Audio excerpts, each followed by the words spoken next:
జై శ్రీరామ్ అందరికీ. మన మోడీ గారు నిర్వహించిన ప్రోగ్రాం ప్రజాపాలన ప్రగతి పదం దాంట్లో భాగంగా ఇవాళ ఈ పిహెచ్లో ఉచిత వైద్య శిబిరం అనేది నిర్వహించడం జరిగింది. ఇందులో భాగంగా 6 స్పెషలిస్టులు వచ్చి వాళ్ళు మన ఈ డివిజన్లో అందరికీ ఏమేం ప్రాబ్లమ్స్ ఉన్నాయో అవన్నీ వాళ్ళు తెలుసుకుని వాళ్ళకి మందులు ఇవ్వడం కూడా జరుగుతుంది. కాబట్టి అందరూ వచ్చి దీనిని సద్వినియోగం చేసుకోవాలని చెప్పి అనుకుంటున్నాను.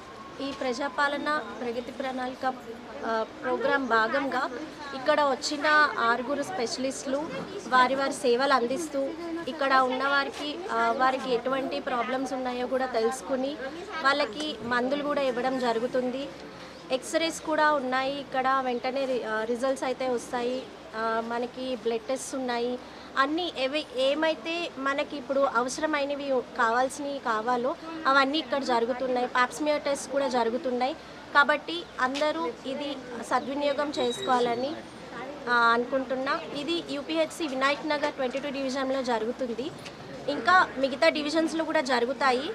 ఎవరికి ఎటువంటి ప్రాబ్లమ్స్ ఉన్నా వచ్చి ఈ పిహెచ్లో టెస్ట్ చేయించుకుని వాళ్ళకి కావాల్సిన మందులు అయితే తీసుకుంటారని ఆశిస్తున్నాం. మన తెలంగాణ రాష్ట్ర ప్రభుత్వం చేపట్టిన ప్రజాపాలన ప్రగతి ప్రణాళికలో భాగంగా మన జిల్లా కలెక్టర్ గారు మరియు డిఎంహెచ్ఓ మేడం గారి ఆదేశాల మేరకు మన యూపీహెచ్సి వినాయక్ నగర్ నందు 6 స్పెషలిస్ట్ వైద్య సేవలు అందించడానికి ఈరోజు వచ్చి ఉన్నారు. మనకి గైనిక్ అనగా స్త్రీల వైద్య నిపుణురాలు మరియు పిల్లల డాక్టర్, ఇంకా జనరల్ ఫిజిషియన్, డెంటల్ దంత సమస్యలు ఉన్న వాళ్ళు, ఆఫ్థల్ కంటి విభాగము మరియు ఆర్థో ఎముకల విభాగము, ఇంకా మనకు టీబీకి సంబంధించిన క్షయవ్యాధి నిర్ధారణ కోసం సంబంధించిన స్ఫూటం టెస్టులు కానీ, ఎక్స్రే కానీ, సర్వికల్ క్యాన్సర్కి సంబంధించిన పాప్స్మియర్ టెస్టులు కానీ ఉచితంగా నిర్వహించడం జరుగుతుంది. అన్ని రకాల ల్యాబ్ టెస్టులు జరుగుతున్నాయి. అన్నిటికీ మందులు కూడా ఇవ్వడం జరుగుతుంది. సో ఈ క్యాంపు గురించి మనం గత 15 రోజుల నుంచి మనము జనాల్లోకి అవగాహన తీసుకోవడానికి మన ఆశాలు అంగన్వాడీ వాళ్ళతో హెల్ప్ తీసుకొని అందరి పెద్ద ఎత్తున ప్రోగ్రామ్ నిర్వహించడానికని అవేర్నెస్ ముందే కల్పించడం జరిగింది. సో ఇప్పటికే ఓపీ చాలా స్టార్ట్ అయిపోయింది. అన్ని విభాగాల్లో ఓపీ మొదలైంది. సో అందరూ ఇది సద్వినియోగం చేసుకోవాలని ఆశిస్తున్నాం. Thank you. నమస్కారం అండి. నా పేరు డాక్టర్ అని, ఇది యూపీఎస్సీ వినాయక్ నగర్ మెడికల్ ఆఫీసర్.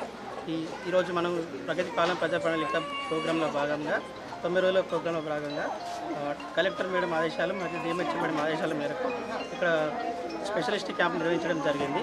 దీంట్లో భాగంగా మనకు 6 స్పెషలిస్ట్